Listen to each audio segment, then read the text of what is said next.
Hello.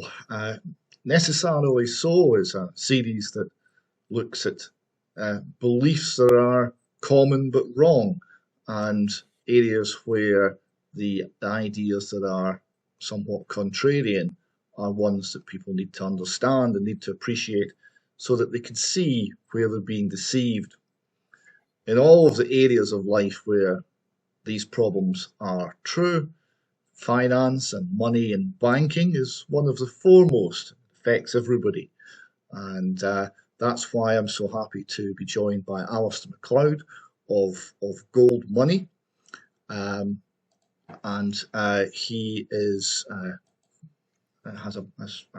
been a banker, has been a director of a bank, and has for a long time been the chief writer and economist at Gold Money, looking at how to protect wealth, and has insight into money and credit in the banking industry that's very rare to find, and has been one of the steadiest and most secure voices in this area for many years. He writes in Substack, he writes for Gold Money, and I'm very pleased to welcome him today. Alasdair, hello. Thank you very much for having me on, David. Now, we've got a place to start, and I want to start with central bankers.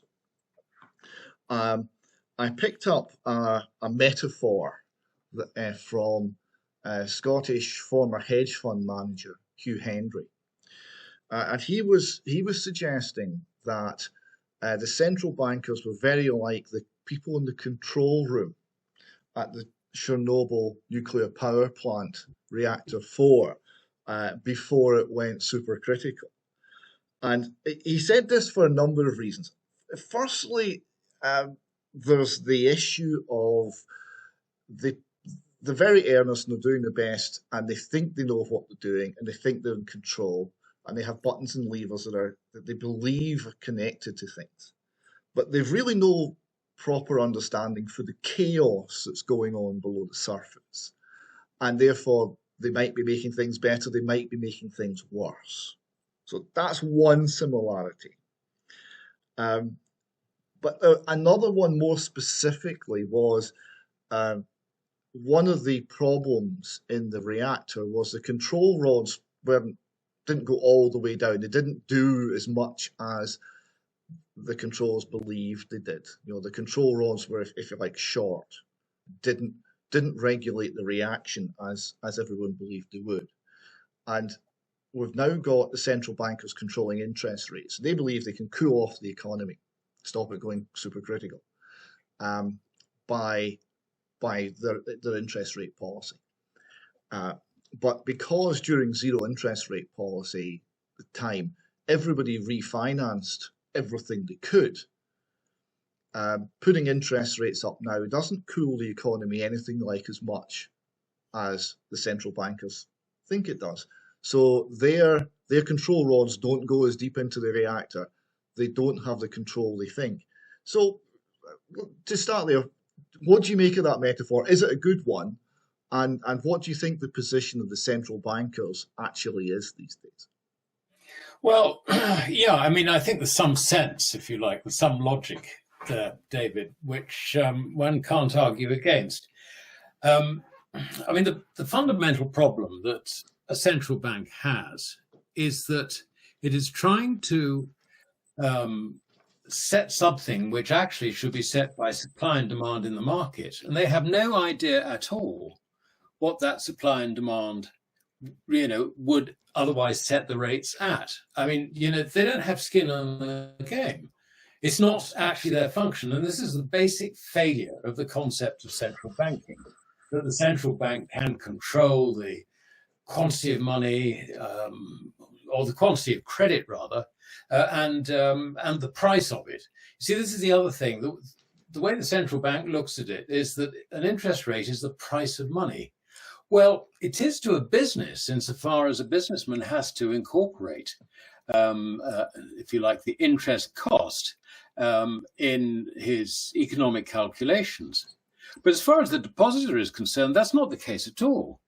As far as the depositor is concerned, he needs compensation, if you like, for parting with his money or his credit to someone else so he doesn't have access to it. He's also got counterparty risk. And nowadays, in these days of fiat currency, he's also got the risk that the purchasing power of the currency will be less by the time he gets his money back.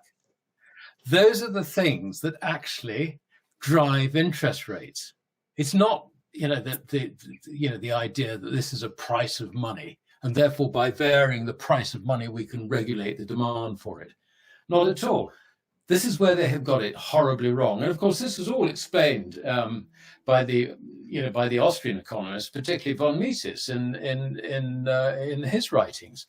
It really is very simple. They just don't know what an interest rate really represents. And without that knowledge, I mean, even if they had that knowledge, they wouldn't be the people to actually try and set it.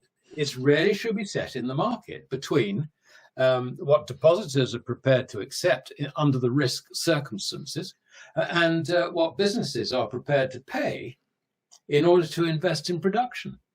So, as to if you like, the rods not being deep enough and all the rest of it, I mean, that explains why the error is there. They think that under some sort of Taylor rule, that with a target of 2% in inflation, they can sort of push the interest rates down. They suppress the interest rates to, the idea of negative interest rates is complete nonsense. This was okay. The Fed didn't actually quite get there, but they damn near did. Zero interest rates is as equally ridiculous. I mean, so, it's hardly surprising that people went into the market to borrow money because it was, it was way below where it should have cost. What do you do under those circumstances?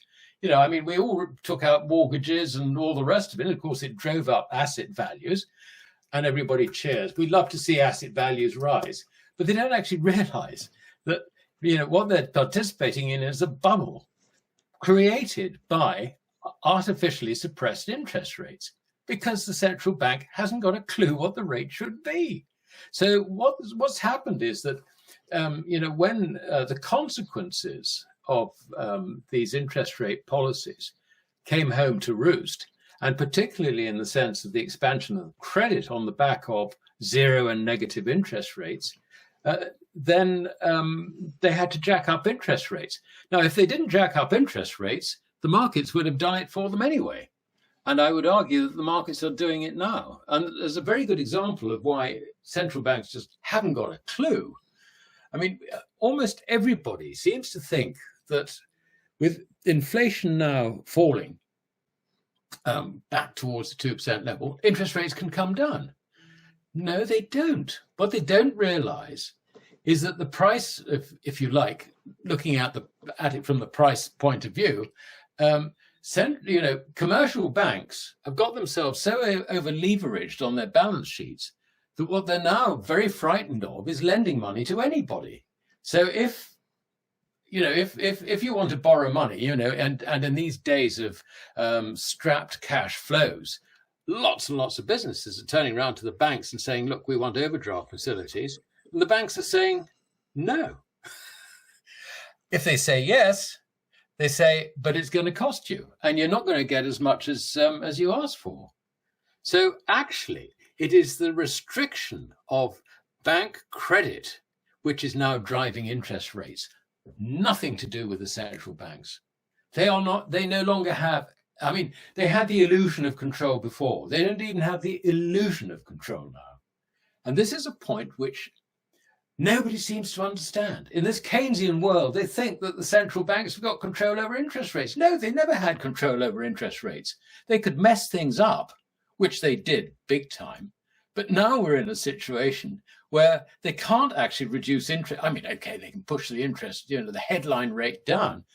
But what's the borrowing rate out on, along the yield curve? What's the US government going to pay? The front end is completely irrelevant. But if you look out to sort of 10, 15 years, those bond yields are just going to go higher and higher. Why? Because it's the old problem that there is now too much demand for credit and not enough supply. And that's just going to lead to one thing, a debt crisis. So, really, by intervening, by their very existence, central banks have actually screwed up their economies big time. And that's, I'm afraid, David, roughly where we are today. Well, I mean, you mentioned a lot there. The real economy is seeing this. I'm seeing people in the industrial sector. They're saying, well, yeah, the 2024 capital expenditure, we're putting that off to 25, right? So real investment in the economy to make real businesses more productive are being delayed, and they're being delayed because of the uncertainty over interest rates or the lack of availability of credit. And at the same time, the United States government is hoovering up, and all the other governments, is hoovering up vast amounts of credit, vast amounts of borrowing, in order to fund deficit spending. And this is incredible, because the United States government's deficit is approaching something like $2 trillion this year in peacetime, with no problems. Right? Well, I can let me just add something there. Last year, allowing for some funny money accounting on student loans, the US deficit, I'm talking about the last fiscal year to September, the US fiscal deficit was $2 trillion. 48% of that $2 trillion was debt interest. 48%, almost half of it. My estimate this year is that for this current fiscal year, that deficit is going to be in the region of 3 trillion, and it could be more. So on top of that, and this is with interest. Interest will work out at roughly half that. They're in a debt trap, David. Now, I reckon that by the time that the debt ceiling is renegotiated, which is due to be renegotiated on the 1st of January next year, by then we'll have a new president. We will have gone through a year of a presidential election.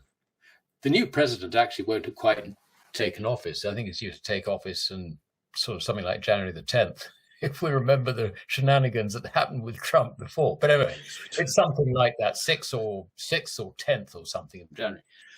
But the point is that it's in both candidates' interests, and therefore their party's interests, to get that spending, to get the spending as high as possible before the limit's set. I mean, I can see that in this election year, that what we will find on the 1st of January, 2025, the total US government debt will be in the order of about $40 trillion. That is going to make it look like, I don't know what, sort of 130, 140% debt to GDP. Now, this is catastrophic. I mean, there's no other word for it. It's going to lead to the collapse of the dollar. It is, I mean, it's bound to do it. Why do I say the collapse of the dollar? Because the dollar isn't measured by its quantity, the quantity of credit that exists. It is measured by the confidence in it. And what we're going to see is we're going to see interest rates rise for the reasons that I just stated, that it's going to be driven by commercial factors, not the Fed, commercial factors. And under those circumstances, we can see that you're going to get the combination of higher interest rates along the yield curve and at the same time, a slump in business activity. We're already seeing the early stages of that at the moment. Don't look at the government statistics. They are completely misleading. But you and I know when you talk to businesses around the country, and I'm not talking about talking to the BPs and the Alphabet and all these sort of big corporations. I'm talking about the small and medium-sized businesses that are a backbone of any economy.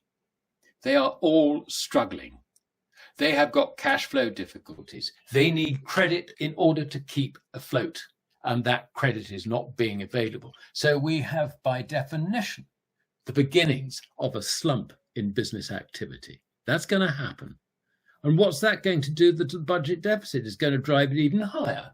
The whole situation is catastrophic. Where does that leave the foreign interest in, say, the dollar? the foreigners have got something like 32 trillion invested in the dollar and, if you like, financial assets, and that's according to the US Treasury tick figures. On top of that, there are all the positions in the foreign exchange markets, which we think are roughly another 85 to 90 trillion dollars. The overhang of dollars in the event of the US government's finances beginning to go belly up, you can see that there's going to be massive selling. The rising in interest rates over the course of this year is going to drive asset values down. You're going to see bond yields up, bond prices down. You're going to see a bear market in equities, which could be as catastrophic as 1929. Under those circumstances, what happens to all the credit, dollar credit? Well, ownership just goes flying back home, which means that dollars will be sold. So this, I mean, we are just to illustrate the point on the degree of the debt crisis that is being experienced, including by the United States government. I have just bring up on screen here the FRED chart, which is the federal government current expenditures on interest payments, and it's going parabolic. It's going to the moon, and it's gone up since the end of the pandemic. It's gone up from about $500 billion to over $1 trillion a year. So they're currently paying 1.025 trillion in interest payments every year. And the total federal government receipts is only 2.8 trillion. So that's 36.6% of everything they bring in is being used to service the debt currently, and it's getting worse, and it's getting worse at a huge rate of knots. David, that's a lagging indicator. It's actually worse than that. And in this current calendar year, they need to refinance roughly 7.6 trillion of US debt. Add on top of that my estimate of over 3 trillion of new debt. We're looking well over $10 trillion, probably over $11 trillion. That is roughly a third, it's roughly a third of the current level of debt outstanding. And if you look at the sort of average rate at which that chart was funded, you're probably looking at something like 2.93%. They are in the market at the moment funding predominantly through treasury bills. Short-term finance, for which they're paying 5.3, 5.4%. This is catching up very, very rapidly. And I can tell you, it is already in crisis. Now, when all the liquidity in money market funds and all the rest of which has moved out of the reverse repo market, which is a facility that the Fed gave money funds, it's really come out of that. It's gone into these US T-bills, and not only that, but the banks, because banks do not have it within their power to reduce the level of deposits on the liability side of their balance sheet. In total, I mean, an individual bank can, obviously, but in total, it can't do it. So what's happening is that they've got this liquidity, which they're not lending to businesses. They're not lending to anyone because they're just terrified of risk. The regulator says the least risky thing you can do is to go and buy T-bills. And that's what they're doing. But that's going to run out, and it's going to run out in the next couple of months. Well, this is my next point, right? My next point is beware the Ides of March. Now, there's two aspects to this, and they seem to be both intersecting in March. I don't know what's going to happen here, but it strikes me as it's got uncontrolled ground contact written all over it. So one is the item you mentioned, which is Overnight Reverse Repo Facility. And I've got an article here from the Federal Reserve Bank of New York, Liberty Street Economics, and it's entitled, from December, it's entitled Dropping Like a Stone, and it's talking about the reverse repo market. and it was sitting at 2.2 trillion, and as of December it was about three-quarters of a trillion, and going down very rapidly. And if you extrapolate that line down, it intersects zero in March or maybe April, probably March. So all of the money that was suddenly put into the money market funds and the reverse repo facility, which is itself quite heavily government controlled because a lot of the money market funds are government entities. Yeah. All of that money is going to be exhausted. It's going into government debt just now, but it's finite.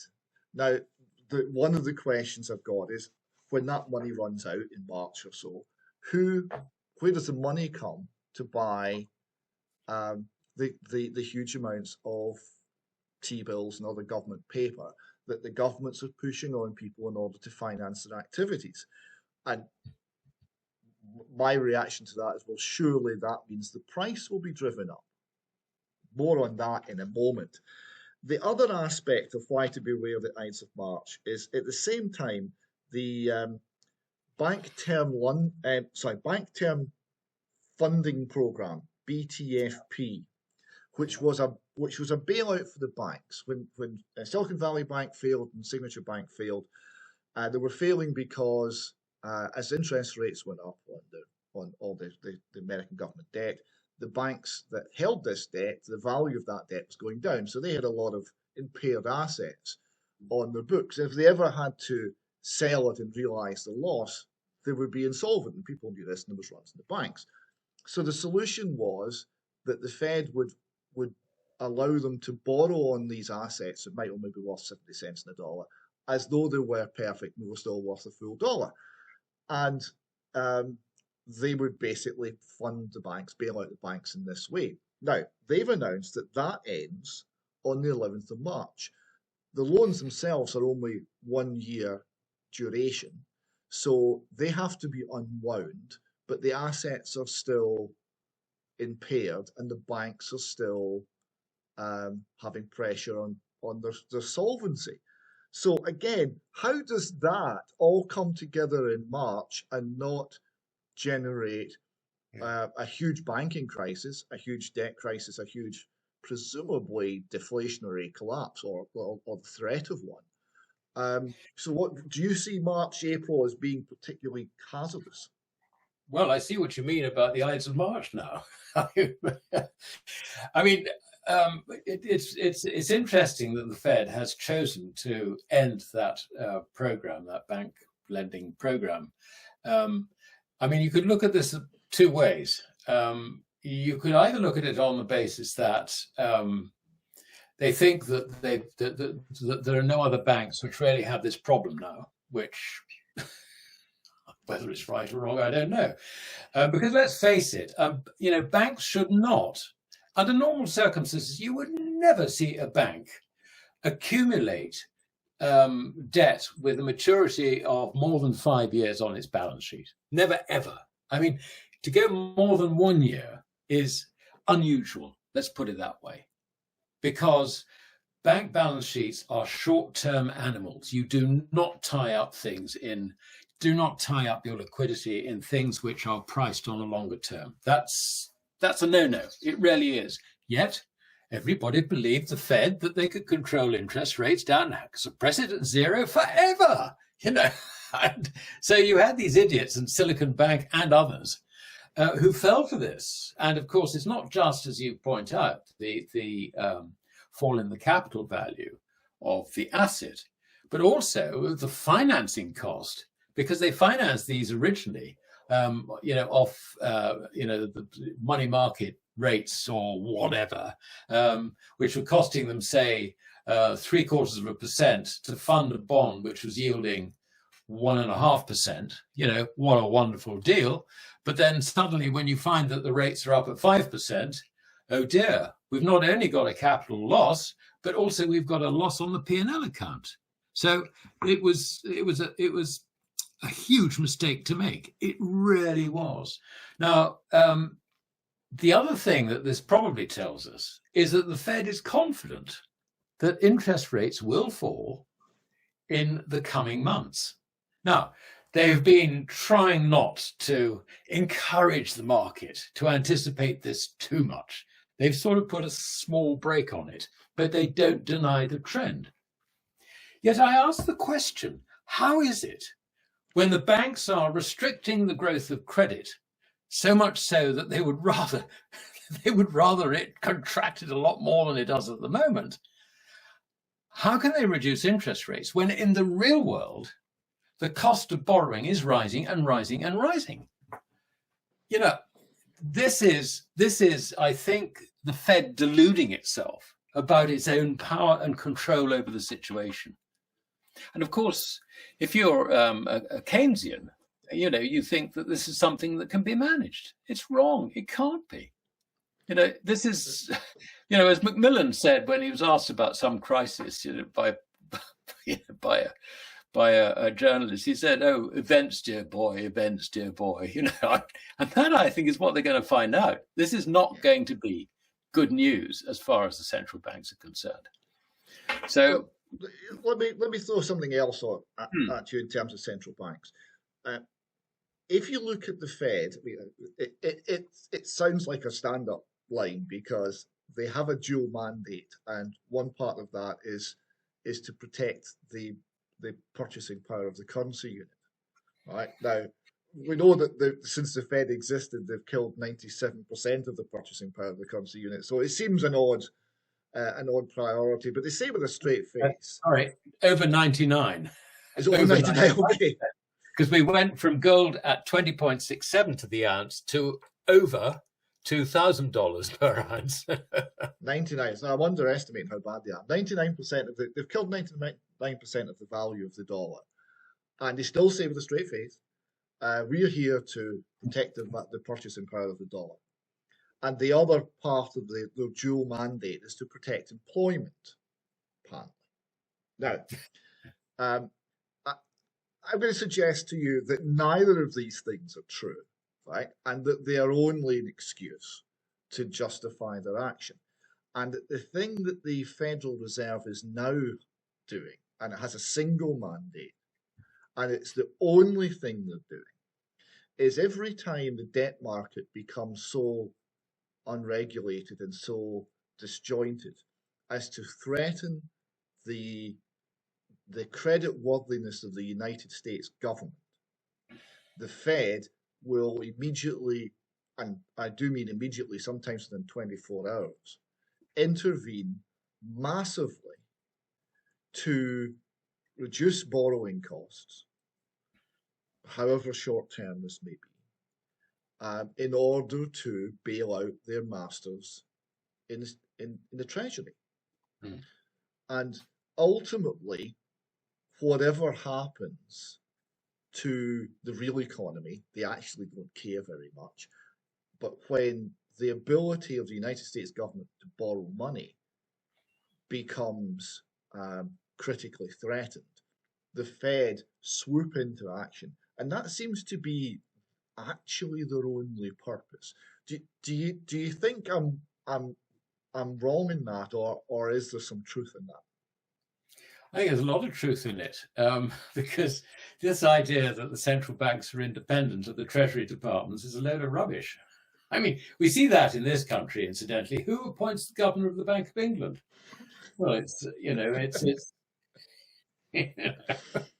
and as I understand it as well, I mean, on this funding thing, I read somewhere, I don't know if it's true, that the US Treasury has sent 5 senior people over to Beijing to talk to the Chinese.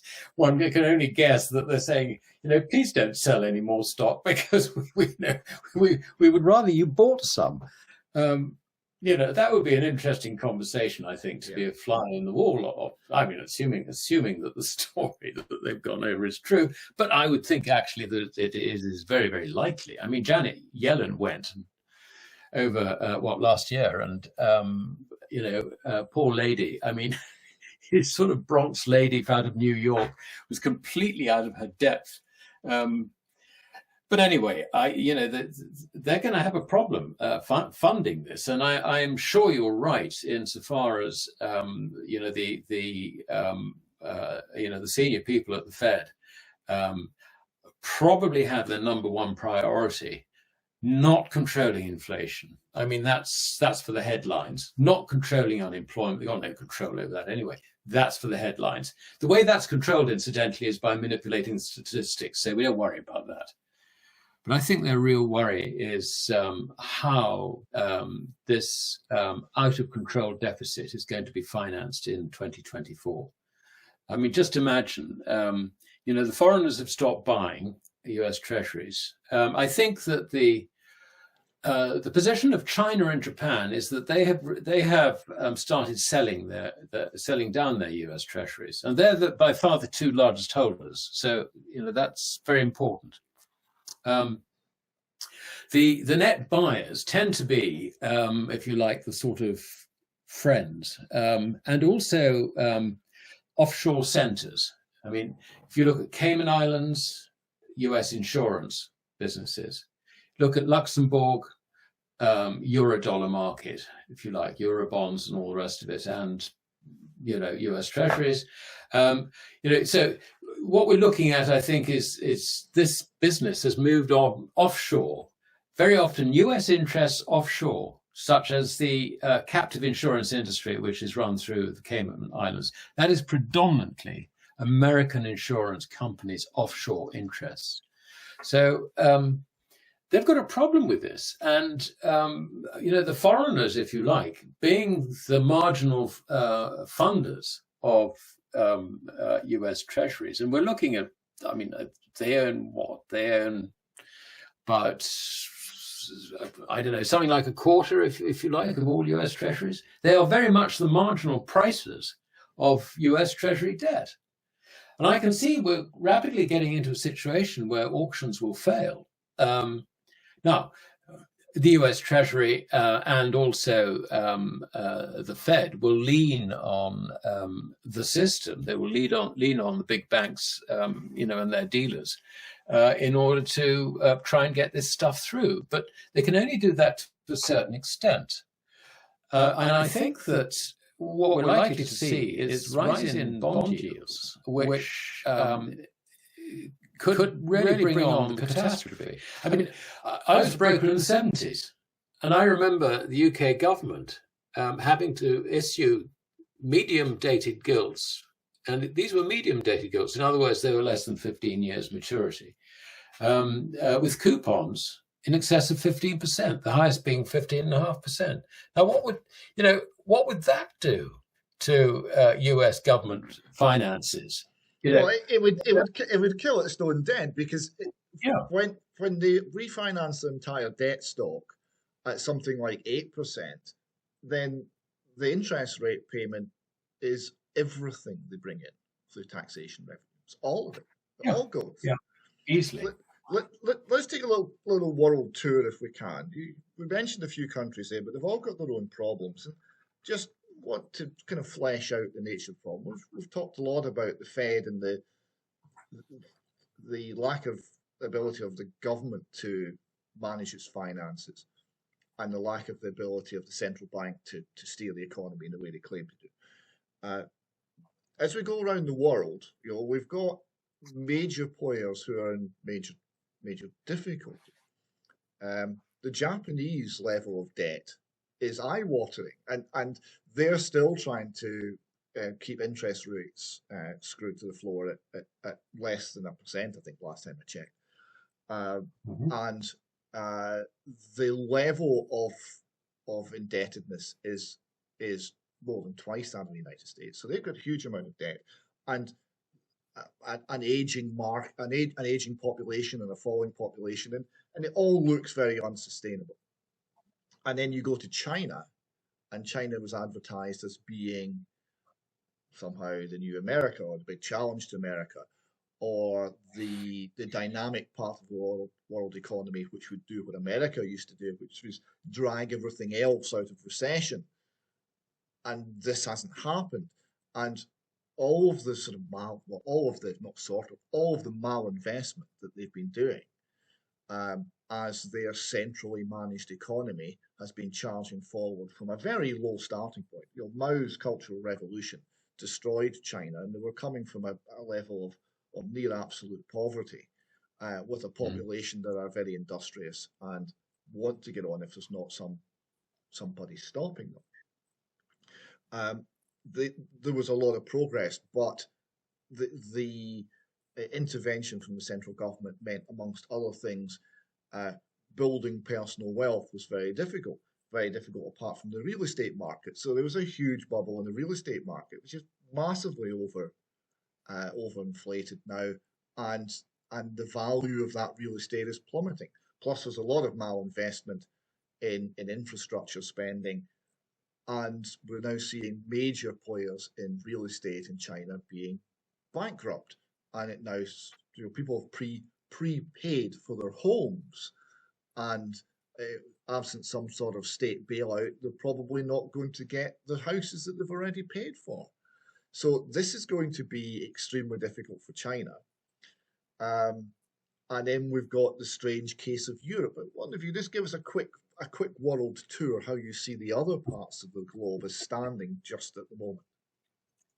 Okay, well, I want to put China to one side because the geopolitical situation actually puts it in a completely different category from America, Europe, UK, and Japan. The problem that Japan faces, if I start with that, is that you rightly point out debt to GDP is stratospheric. I mean, we're looking at, I think the figure is something like 260%, 266% or something, debt to GDP, government debt. That's government debt to GDP. Now, the problem is compounded because the Bank of Japan has been doing QE since the year 2000. And that means that it has accumulated on its balance sheet the most enormous long position in JGBs, the Japanese government bonds, and also, I mean, it's even gone into sort of REITs and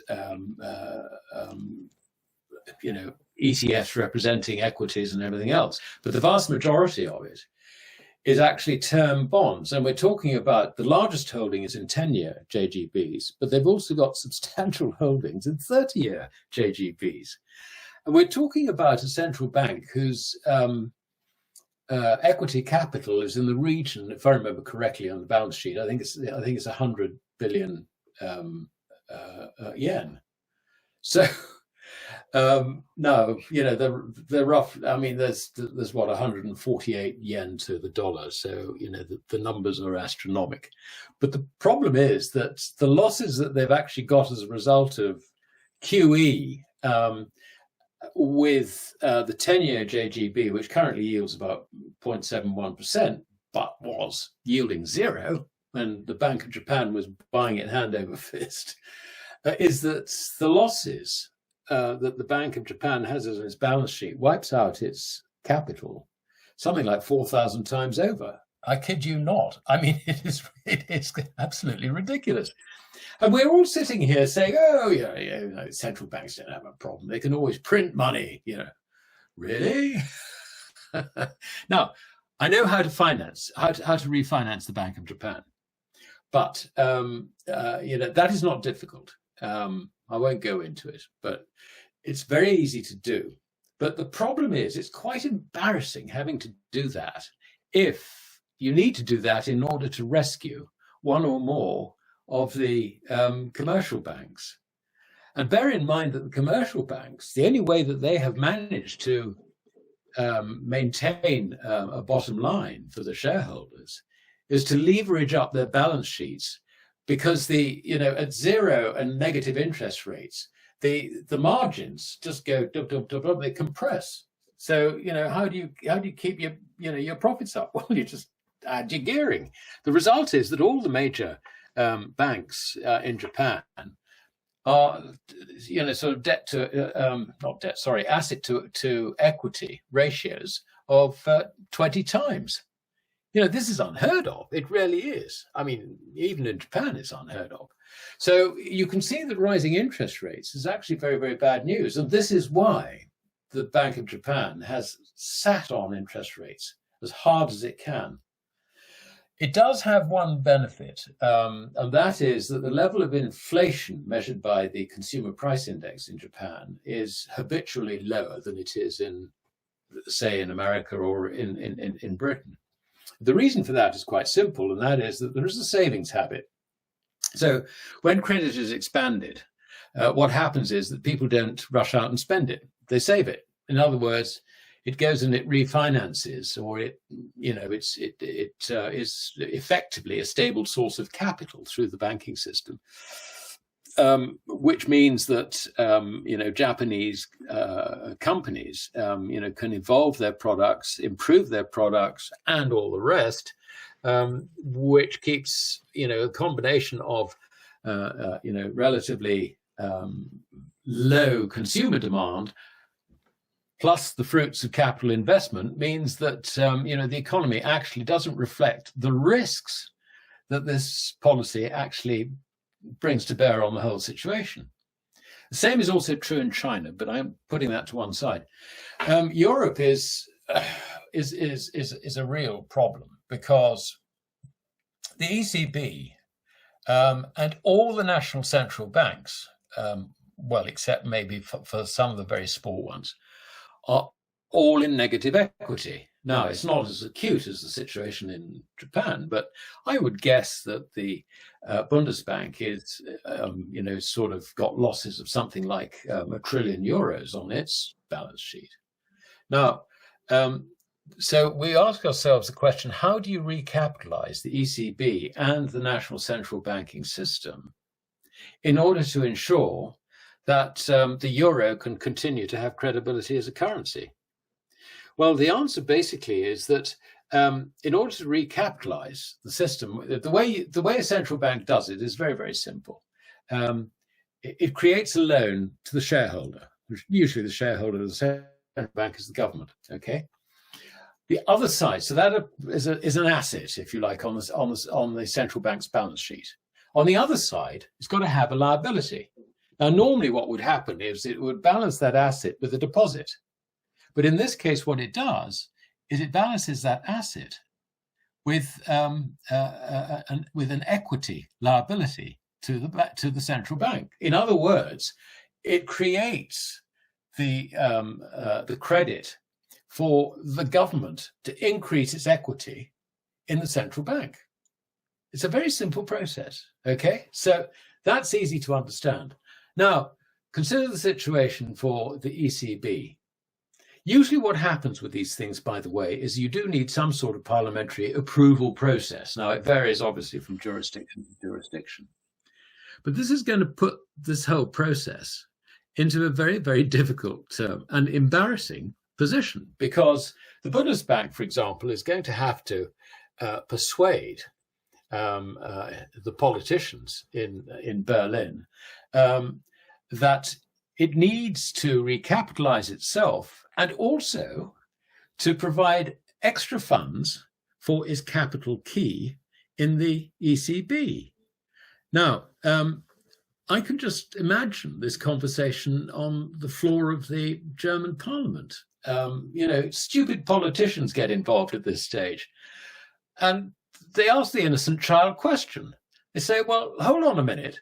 You're looking for over €1 trillion, basically, for us to authorize you to increase your capital by over €1 trillion. But hang on a minute. You're owed €1.1 trillion through the Target 2 system. Why can't you take that? Oh, my God. So you can see that the whole thing starts falling apart at this point because of all the mess that the whole system has created for itself. And it's not just the Bundesbank.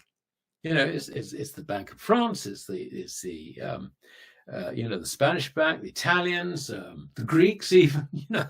This is a major, major issue, and I think it will lead to the destruction of the euro, the complete destruction of the euro. Sterling is another problem. the one thing I would say about our Chancellor and our UK Treasury is they're trying desperately to run books which are as close to balance as they possibly can. And in this, it's very, very different from what's going on in America. But the problem they have is that in the markets, they have less credibility. The sterling has less credibility than the dollar. It is very highly owned by foreigners, which is another problem. And in a general meltdown, I don't think sterling is somewhere where you'd want to be. Plus, we have an election coming up, and you've probably got the uncertainty of a Labour government and all the rest of it. But the one thing I will say in favour of the Bank of England is not something that the current management put forward, but Lord King put forward, and that is that in doing quantitative easing, the Treasury should take all the losses, if there are any losses, because it takes any profits. So this allowed the Bank of England to create a special purpose vehicle to put all its, the gilts that it had bought into this special purpose vehicle. And the auditors, because it's underwritten by the UK Treasury, are quite happy to just sign it off at par. So there are no losses in the Bank of England from this. But no other central bank did that. None of them had the prescience to do it. So hats off to Lord King. But you can see that. Lord King was no mug. He did. No, he's no mug. He did know what was going on. He knew what was going on.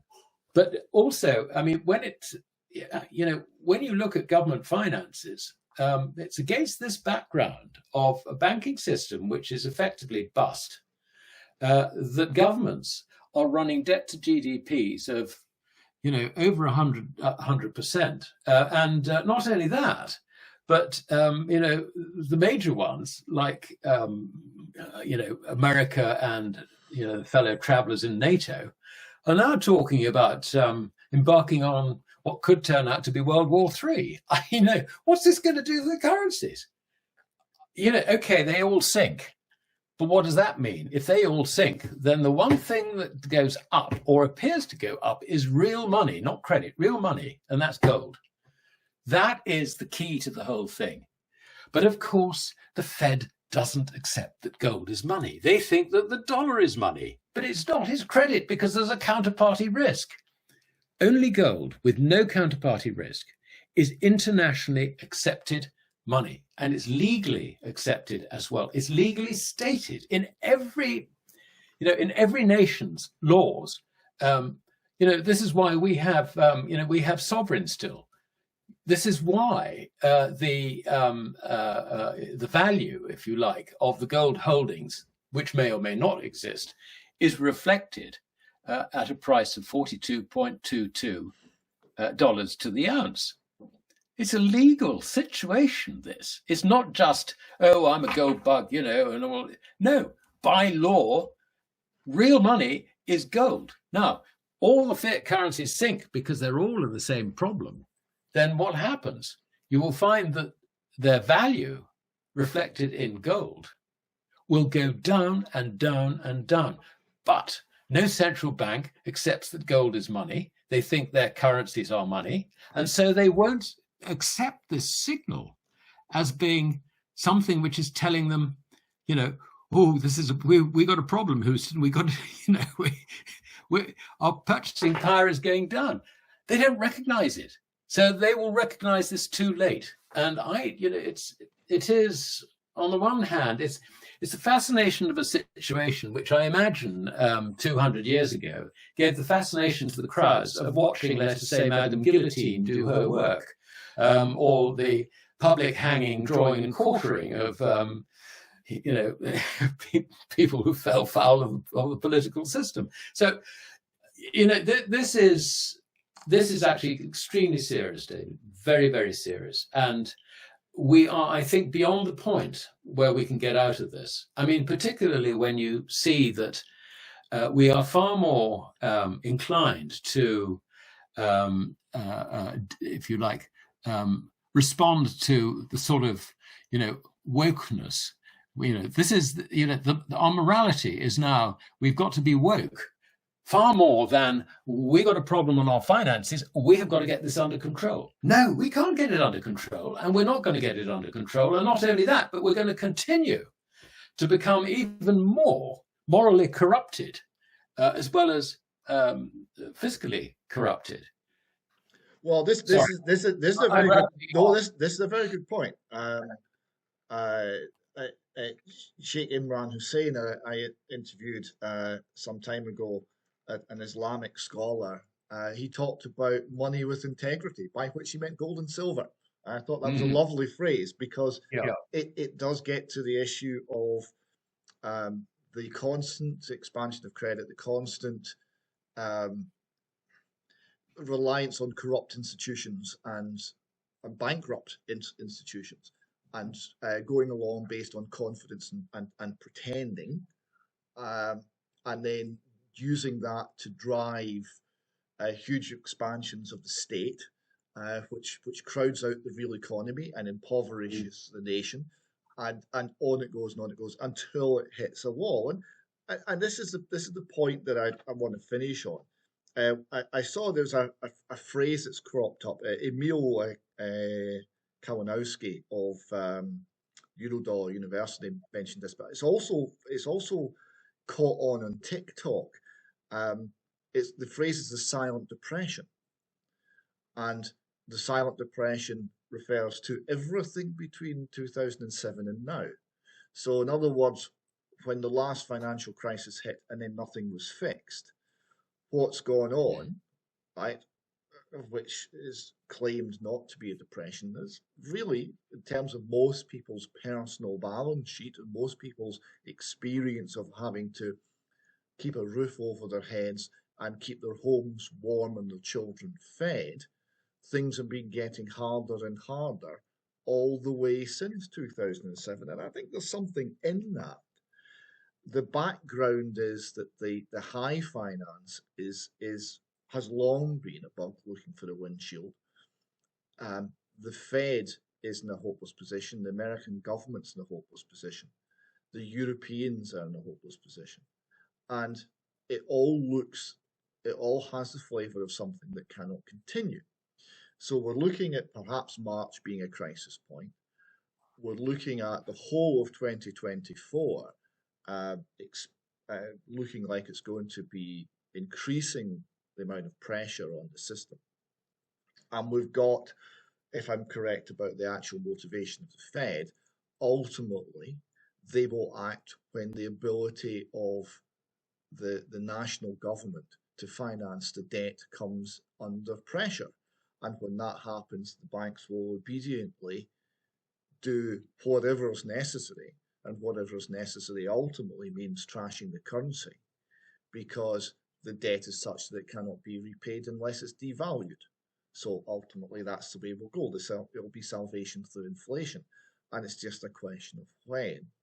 And my reading of it is, under such circumstances, you do want to be holding any excess reserves that you have personally in things that don't have a counterparty risk, which is gold and silver. Yeah, no, I absolutely agree with that. I mean, I think the idea that there is a salvation, if you like, in devaluing the dollar is completely wrong. I don't go with that at all. I know that it's a popular. I use the phrase the way that Gary North used the phrase to poke fun at the people who advocate for that solution. I'm with you. Yeah. Okay. I mean, I think as to the point, it's certainly worth bearing in mind that an awful lot in the establishment think that option is open, but it's not. It really is not. They think, you see, I mean, a lot of it comes from ignoring Say's law. They seem to think that there is absolutely no connection between production and consumption. But the reality is you produce things first in order to consume. Now, what this means is that there cannot be a general glut, which is actually what Keynes was talking about in his general theory, and why he dismissed Say's law, because the concept of a general glut is needed to justify the intervention of a government in order to stop prices collapsing. But if you don't get a general gut, you don't get a collapse in prices. And this, the whole idea that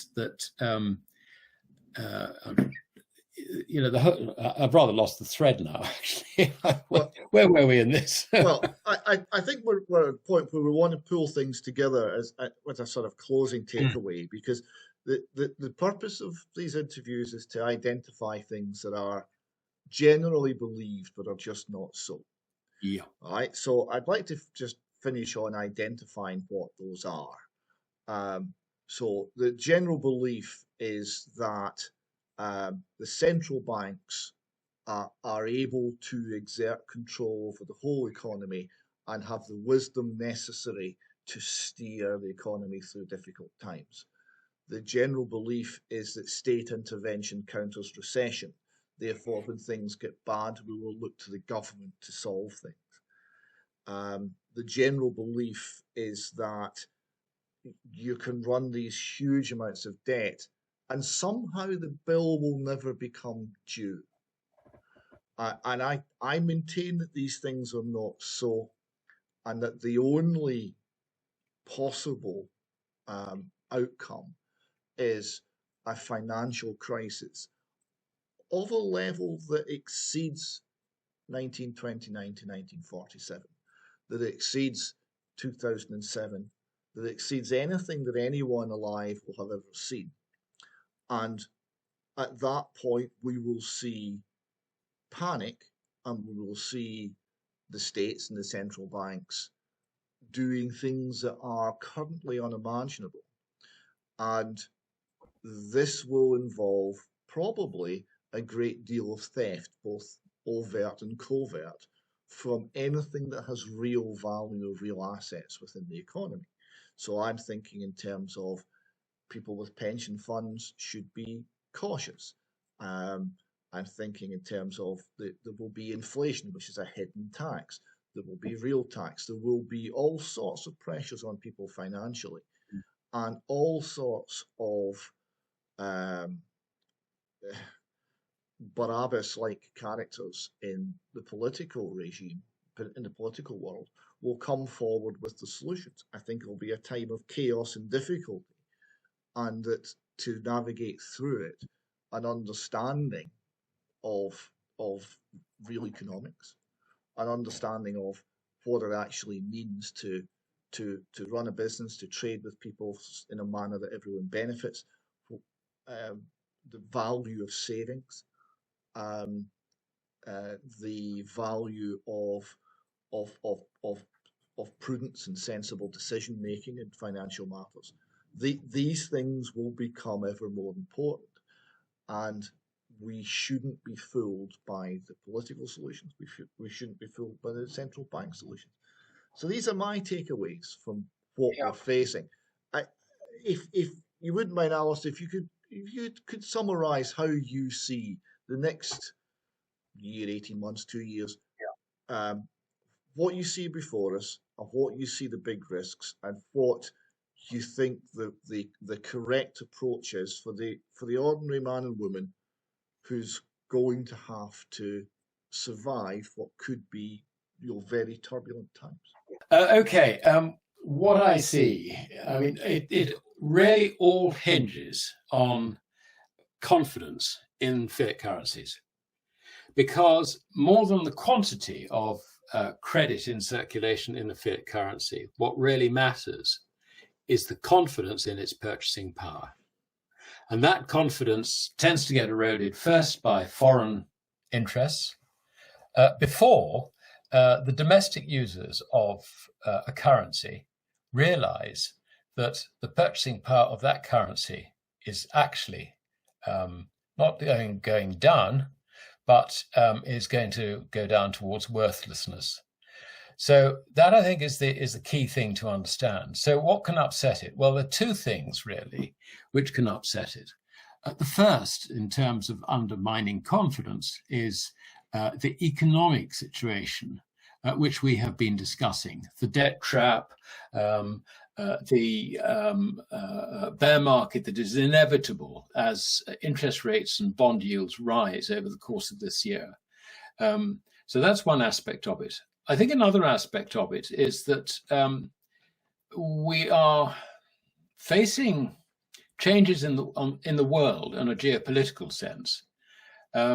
We are obviously aware that Russia and China have a partnership, if you like, in terms of trying to control a non-dollar area, which is sort of a work in progress.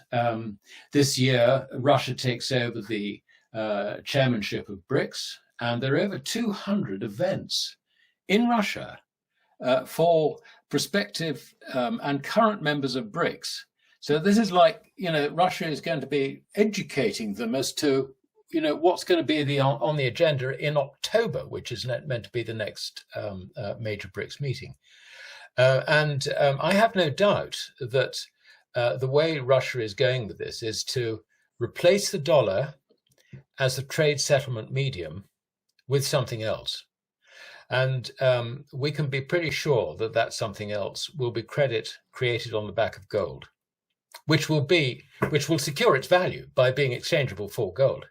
So this is, I have written about this and shown how it can be done. It's not difficult. But the problem is that as soon as you start moving towards bringing gold back into the monetary system, rather than just as a reserve which is never spent, as it were, by the central banks, the moment you do that, you really do threaten the credibility of fiat currencies. And I have no doubt that the reason that India and China did not back the Russian move back in Johannesburg to put it on the agenda, because there was no doubt that the Russians were trying to force this onto the agenda, was they didn't want to be seen to be a party to the destruction of the dollar's purchasing power, and therefore the purchasing power of the euro and any other currency which tied itself to the dollar.